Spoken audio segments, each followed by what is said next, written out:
Eu vou começar com o deputado Paulo Pimenta. Deputado, o julgamento do golpe pode ter o mesmo fim da Lava Jato? Boa noite, obrigado pela presença. Eu não acredito. Eu acho que o Brasil tomou uma decisão histórica que rompe com uma tradição de impunidade a todos aqueles que atentaram contra a democracia. O que o Supremo Tribunal Federal disse ao país, e o que o país aguardava, é que nós pudéssemos definitivamente acabar com qualquer possibilidade de impunidade. E esse julgamento ele tem um caráter pedagógico. Aqueles que atentarem contra a democracia, contra o Estado Democrático de Direito, precisam ser punidos, porque a democracia deve ser um valor fundamental para todos nós. As provas são robustas. Todos nós sabemos que Jair Bolsonaro, na presidência da República, já muito antes da eleição, promoveu de forma constante, investindo milhões de reais numa tentativa de desmoralização do sistema eleitoral brasileiro, a campanha contra as urnas eletrônicas, não reconhecendo a legitimidade do processo eleitoral e questionavam o resultado da eleição, financiaram e investiram milhões de reais na mobilização dos acampamentos golpistas em frente aos quartéis e, posteriormente, viabilizaram a presença, financiaram e promoveram a tentativa de golpe do dia 8 de janeiro. Após as investigações, vieram à tona muitas outras informações. A tentativa de assassinato do presidente do Tribunal Superior Eleitoral, Alexandre de Moraes, né?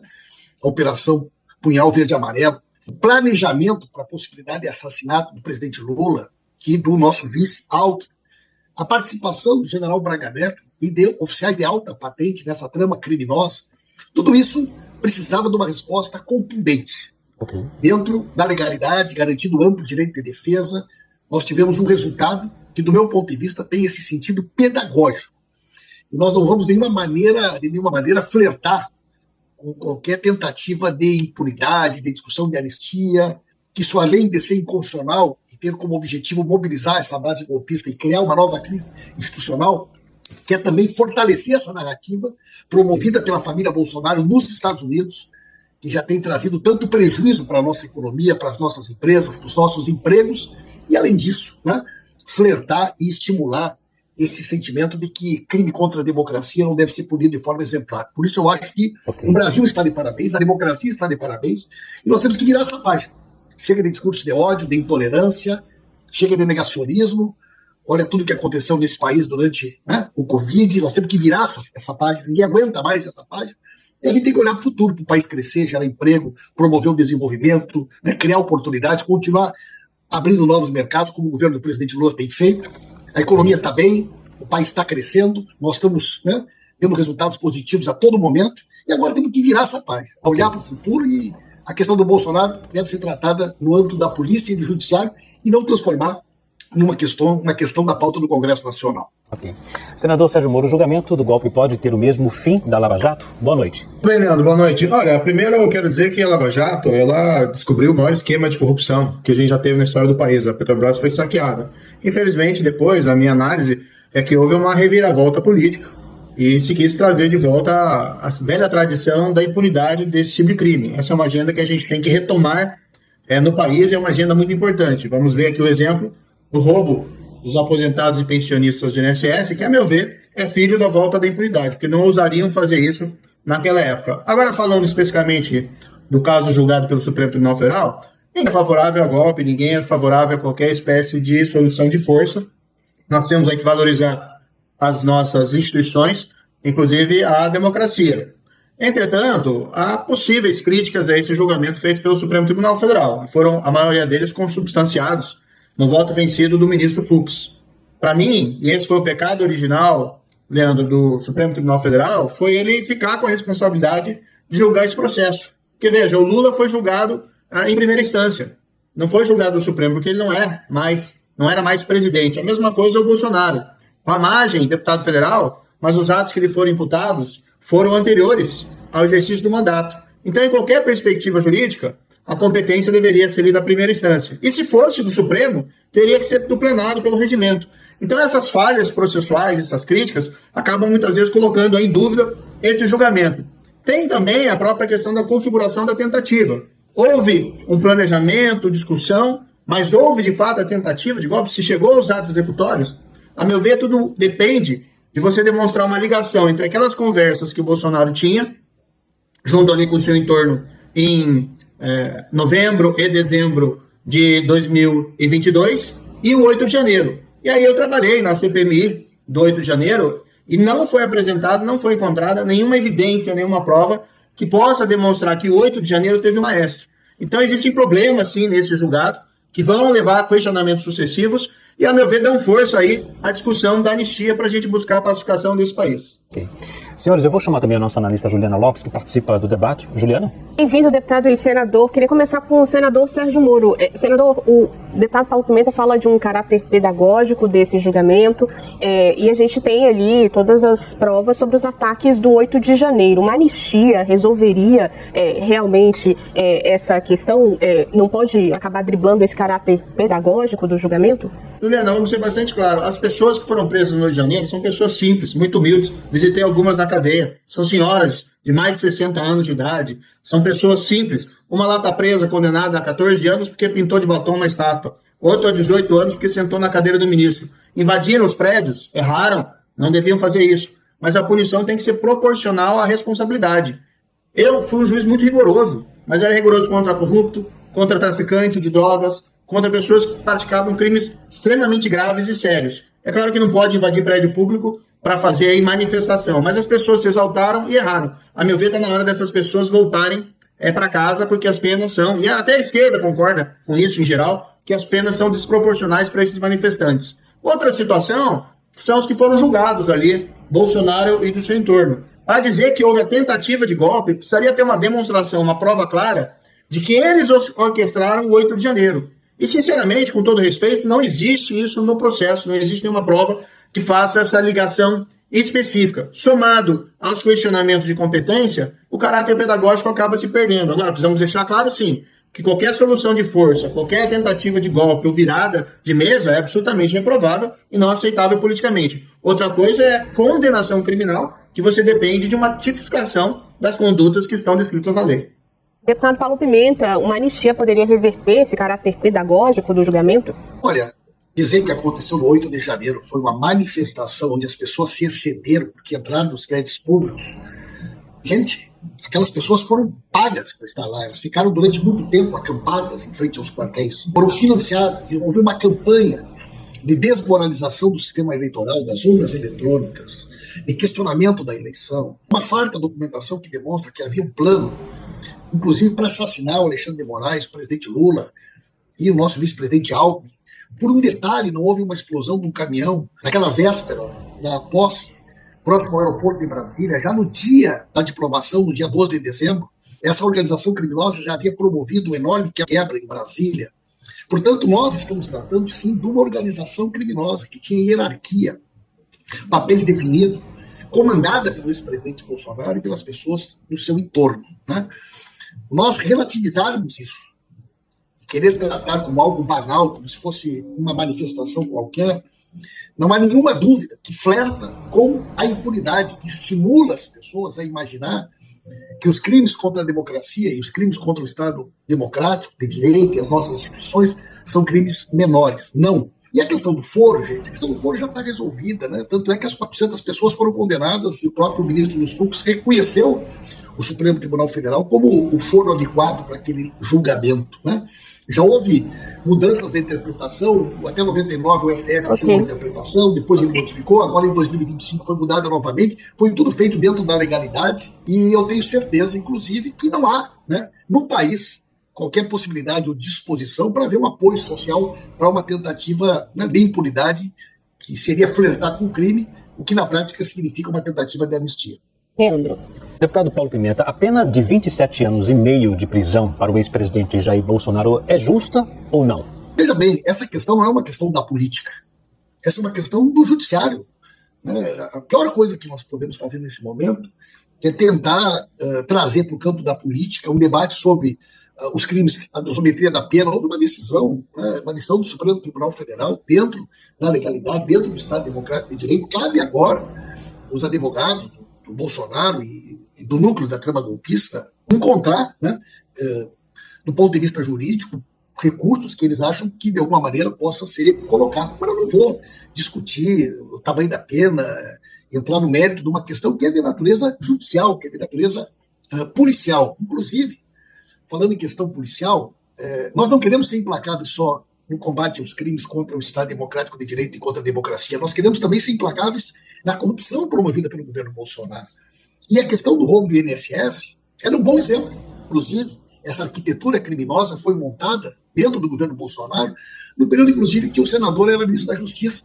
Dia 11 de abril de 2019, foi instituído o grupo de trabalho do Ministério Público Federal para apurar as fraudes da Previdência. E não foi feito nada. As investigações da Polícia Federal foram arquivadas, a CGU não fez nada. E hoje, essa operação da Polícia Federal, por uma iniciativa do governo do presidente Lula, da CGU e da Polícia Federal, nós começamos a prender os autores intelectuais dessa fraude montada dentro do governo Bolsonaro e que nós vamos levar nas últimas consequências para chegar nos autores intelectuais e saber aonde esse dinheiro foi parar. O dinheiro roubado por esse esquema criminoso montado no governo Bolsonaro está sendo devolvido para os aposentados. Já são 3,2 bilhões de reais, né?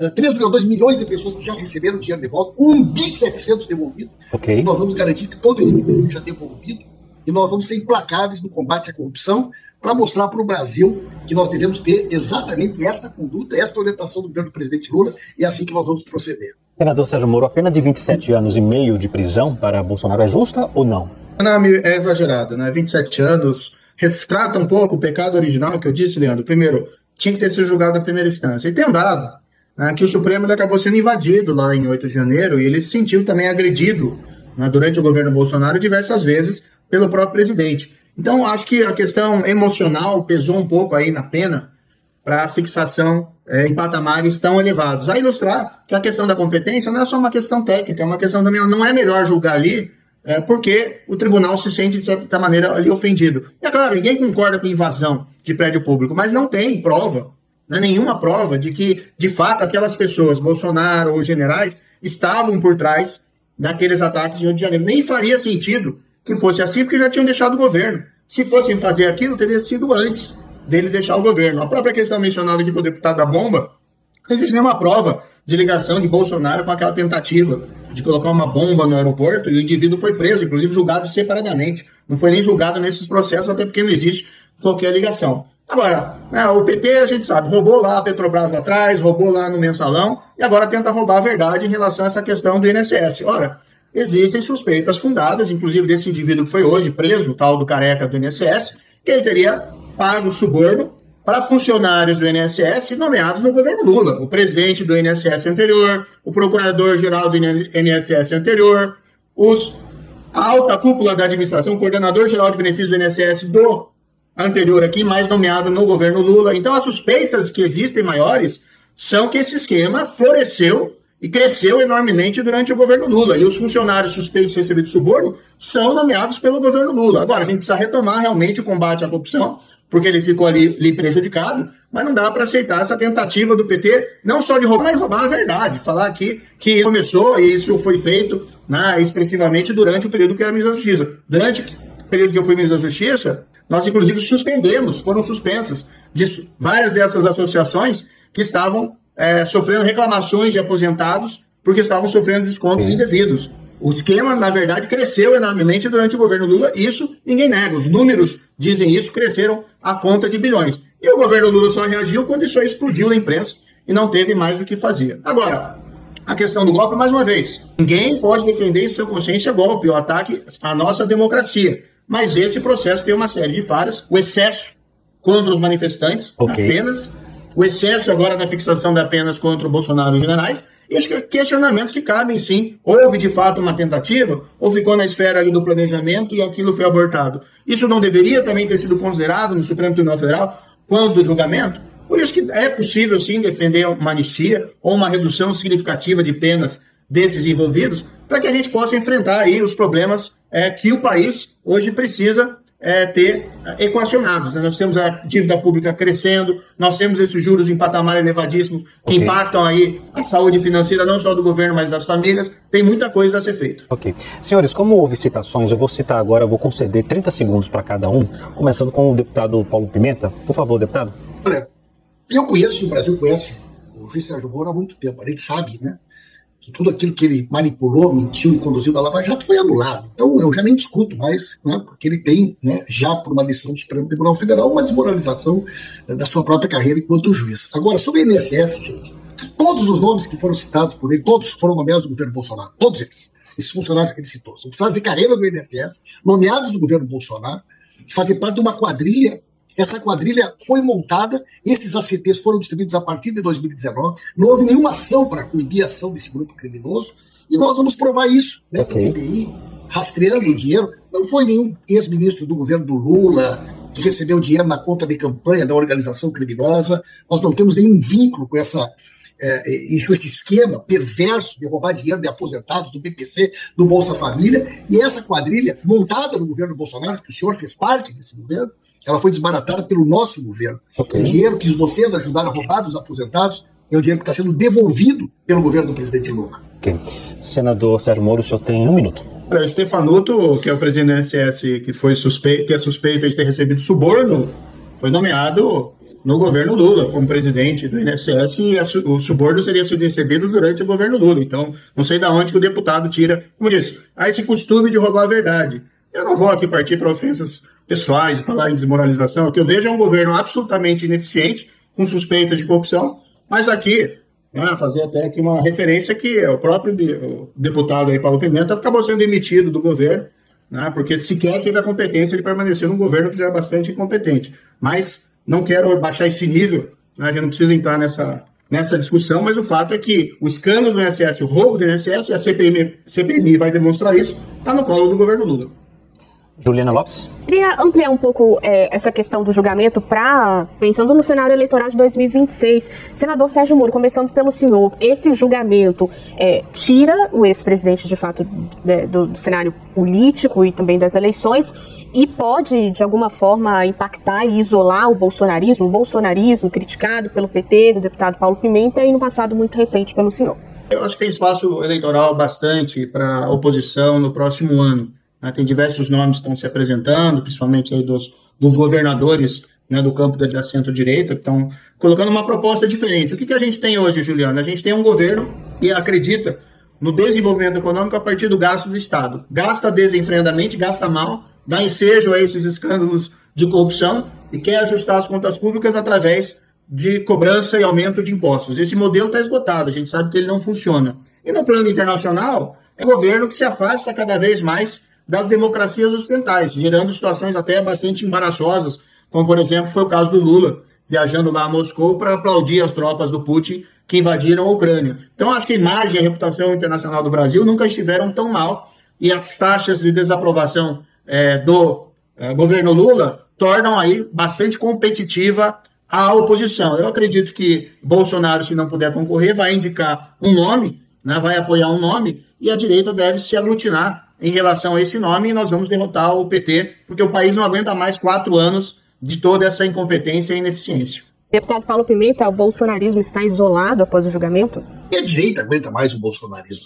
Boa parte da direita, a prisão do Bolsonaro é se livrar de um fardo, né?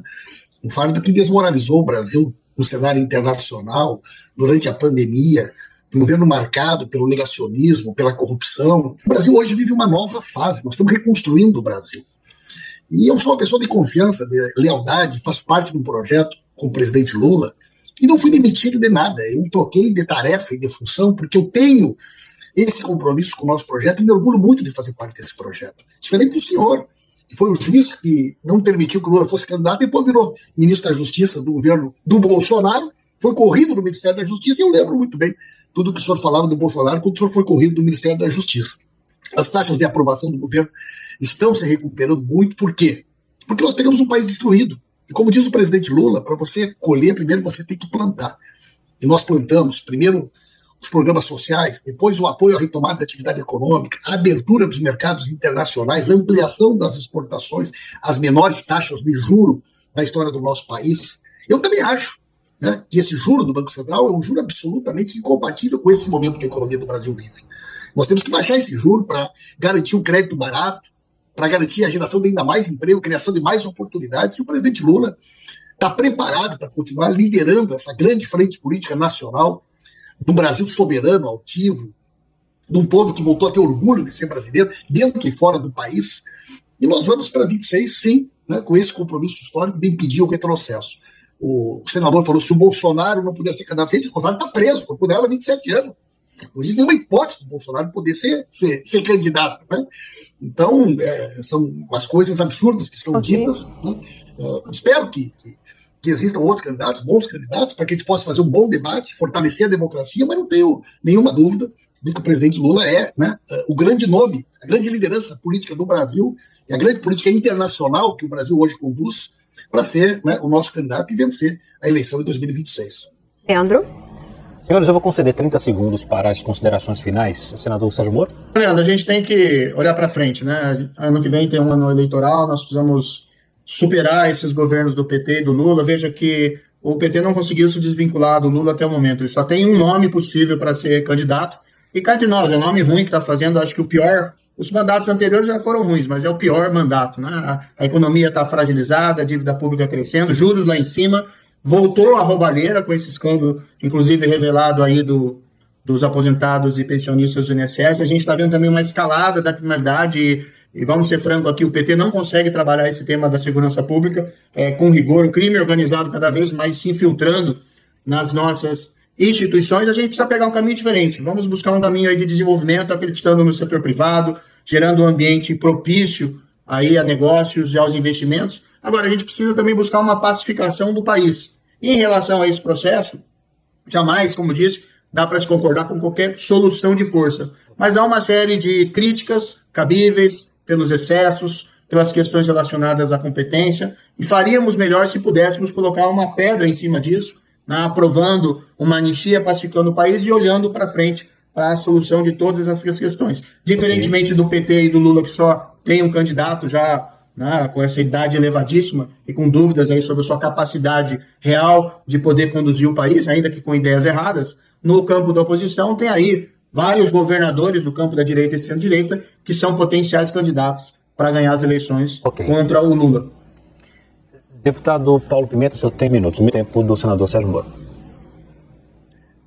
Nós temos muito orgulho de ter o presidente Lula como líder político que representa esse projeto que nós, né, estamos conduzindo na reconstrução do Brasil. O presidente Lula é responsável pela condução de uma política econômica que tirou mais de 30 milhões de pessoas do mapa da fome, que recuperou os programas sociais, que recuperou a confiança do mercado internacional, abrindo mais de 300 novos mercados para exportações brasileiras, principalmente na área do agronegócio, que retomou os investimentos na área da educação, da saúde pública, na habitação, que tem hoje a responsabilidade de conduzir o Brasil num momento tão delicado, quando nós estamos sendo vítimas de uma ação criminosa orquestrada por parte, né, dessa articulação criminosa ligada à família Bolsonaro, que está lá nos Estados Unidos, lesa a pátria, traidores, quinta coluna, estimulando ações de sanção contra a democracia, contra o Estado Democrático de Direito e contra a nossa economia.